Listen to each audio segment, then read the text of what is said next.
दोस्तों नमस्कार, आप देख रहे हैं कुणाल जी स्टूडियो और मैं आपको लेके चलता हूं दिल्ली, जहां दिल्ली होमगार्ड वेलफेयर एसोसिएशन के बैनर तले एक बैठक किया गया, जिसमें दिल्ली सरकार के कैबिनेट मंत्री गोपाल राय जी के प्रतिनिधि ने भाग लिया और दिल्ली होमगार्ड के जवानों ने अपनी समस्या रखा।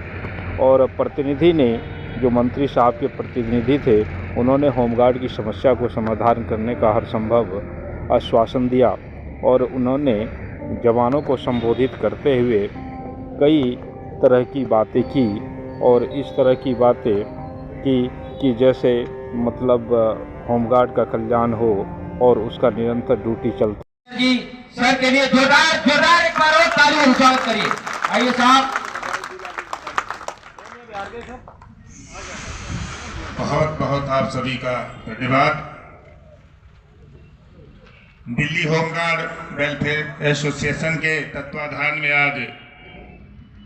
आज की इस बैठक में पधारे हुए सभी हमारे होमगार्ड के साथीगण, आम आदमी पार्टी के हमारे तमाम बैठे हुए जिम्मेदार साथी, भाई पंकज राय जी, अमित शर्मा जी,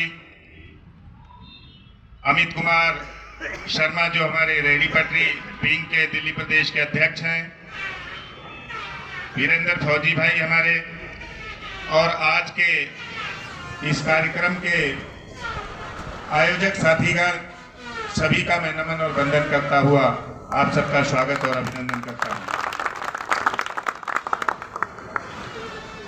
साथियों, जिस दिन से अरविंद शर्मा जी ने मुझे ये जानकारी दी कि 31 मार्च हमारा कार्यकाल का हम सबका आखिरी दिन होगा, उसके बाद हम सब बेरोजगार हो जाएंगे, उसी समय हमने दिल्ली सरकार में मंत्री आदरणीय गोपाल राय जी के संज्ञान में ये बात लाई और उसी समय हमने इनका मिलने का समय निर्धारित किया। हमारे कुछ साथी यहाँ सामने बैठे हुए हैं, ये लोग गए और मैं आपको पूरा विश्वास दिलाता हूँ कि आपकी समस्या के समाधान के लिए दिल्ली सरकार पूरी तरह से आपके लिए गंभीर है।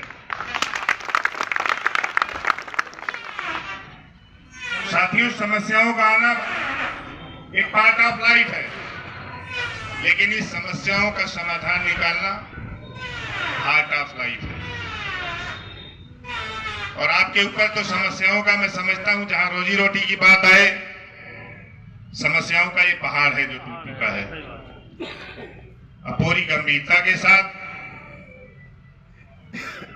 आपके रोजगार के लिए, आपके बच्चों के भविष्य के लिए दिल्ली सरकार क्या क्या आपके साथ आपकी मदद कर सकती है। जैसा कि हमारे भाई ने कहा कि एक ऐसा अमेंडमेंट होना चाहिए जिसमें आपको आपकी 60 साल की उम्र तक आपसे काम लिया जा सके। इससे पहले समझने की बात यह है कि गंभीर मसला यह है कि आपको निकालने की आवश्यकता क्या पड़ी और दूसरों को लाने की आवश्यकता क्या पड़ी। मौजूदा साथियों में और आने वाले साथियों में भेदभाव किया जा रहा है। जब काम चल रहा था तो नए लोगों की भर्ती की आवश्यकता क्या पड़ी, और आप ही लोग कह रहे हैं कि जब तक दिल्ली सरकार के हाथ में आपको रखने और ना रखने की व्यवस्था थी, तब तक मुझे लगता है कि जब से आम आदमी पार्टी की सरकार बनी है, तब से आपको लगातार एक्सटेंशन मिलता जा रहा है। लेकिन आपकी जानकारी के लिए मैं बताना चाहूंगा कि जितने भी सर्विसेज के मैटर हैं, वो सबके सब केंद्र सरकार ने अध्यादेश लाके एलजी की तरफ कर दिया है। लेकिन हाँ, विधानसभा में, सदन में जो बात दिल्ली सरकार के द्वारा रखी जानी चाहिए, वो हमारी विधानसभा में भी रखी जाएगी, और जो हमारे मौजूदा सांसद हैं राज्यसभा के, वो भी सदन में, राज्यसभा के अंदर भी आपकी बात को जरूर उठाएंगे। क्योंकि दिल्ली सरकार आपके बच्चों का भविष्य कैसे सुनहरा बन सकता है, उसके लिए स्कूलों का निर्माण कर रही है। आपके रोजगार के अवसर कैसे आपको दिए जा सकते हैं, उसके लिए भी प्रयास कर रही है। आप सेवानिवृत्त हो जाते हैं तो आपका सम्मान कैसे किया जाए, उसके लिए हम आपकी तीर्थ यात्रा भी करवा रहे हैं, बुढ़ापा पेंशन भी दे रहे हैं। तो पूरी दिल्ली की 2 करोड़ जनता की जो एक पारिवारिक देखरेख है वो दिल्ली सरकार कर रही है। लेकिन उसमें जैसा हमारे फौजी भाई ने कहा कि बहुत सारी बाधाएं भी हैं, बहुत सारी चीजें हमारे हाथ में हैं, बहुत सारी चीजें नहीं हैं। लेकिन जितना हमारे हाथ में है वो आप सबके हित में, दिल्ली की जनता के हित में जितना हम कर सकते हैं वो जरूर करेंगे। जो रोहित गौतम जी ने बात कही, आप बात नहीं करेंगे, आप विधानसभा में रखो, हम एलजी तक नहीं जाएंगे। जी जी, सब सुन लो, बता रहे उसी बारे में बता रहे। देखिए, ना तो मैं अतिथि के रूप में आया हूँ और ना मैं कोई, ये आप मान लीजिए कि मैं बहुत बड़ा पदाधिकारी हूँ।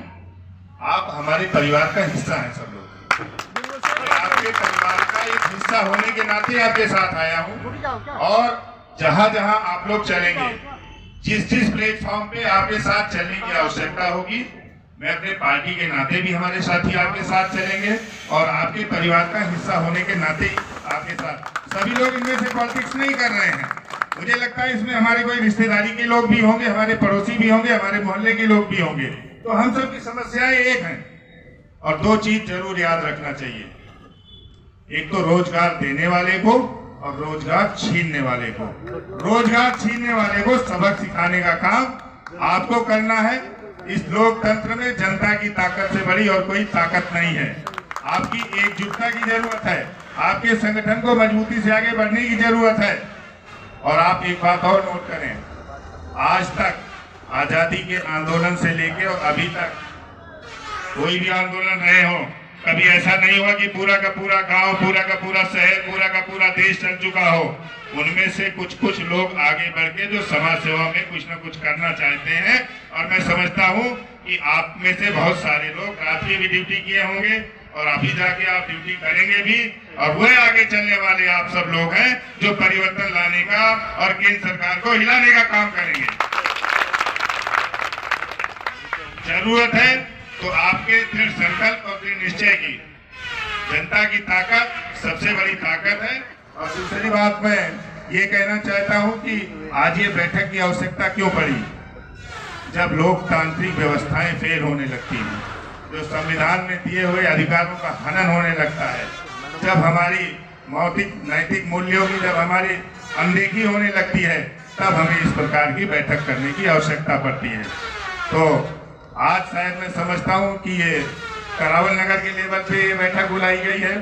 कल आप दिल्ली लेवल या फिर जोन लेवल पे भी कोई बैठक बुलाएं, उससे अपनी ताकत का अंदाजा लगाएं और आपकी आवाज जंतर मंतर से लेके विधानसभा और हम संसद तक पहुंचाने के साथ साथ आपके साथ चलने का हम सब काम करेंगे। क्योंकि अगर आपका हिंदी रूपांतर किया जाए दिल्ली होमगार्ड का, तो आप हमारे घर के रक्षक हैं और घर का रक्षक घर का हितैषी होता है, तो आपके बच्चों की अनदेखी कैसे हो सकती है। तो आप अपने आप में, मैं समझता हूँ संख्या बल पे हमें जाने की जरूरत नहीं है। कुछ लोगों की ड्यूटी भी शायद छोड़ के बैठे होंगे, कुछ लोगों को ड्यूटी करने जाना भी है और कुछ लोग रात की ड्यूटी करके आए होंगे। और आपकी जानकारी के लिए मैं आपको बताना चाहूंगा कि आपकी ताकत तो इतनी ज्यादा है जिसका कोई अंदाजा लगाए तो समझ सकता है। हर थाने में आप लोग हैं और हर थाने से जुड़े हुए वहाँ के तमाम सामाजिक संस्थाओं के साथ जुड़े हुए आप सब लोग हैं, उनके साथ 8-8, 6-6 घंटा आप रहते हैं। अगर सरकार बात नहीं मानती है तो सामाजिक संस्थाओं को भी आपके साथ जोड़ा जाएगा। जिस तरह से आपके साथ व्यवहार किया जा रहा है, और भी कई डिपार्टमेंट हैं, उनको भी आपके साथ जोड़ा जाएगा। समाज के आगे चलने वाले लोगों के साथ आपको जोड़ा जाएगा। तो ऐसा नहीं है कि आप 8,000, 9,000 हैं। मैं समझता हूं कि दिल्ली में ही आपकी संख्या 8-9 लाख के बराबर का महत्व रखती है।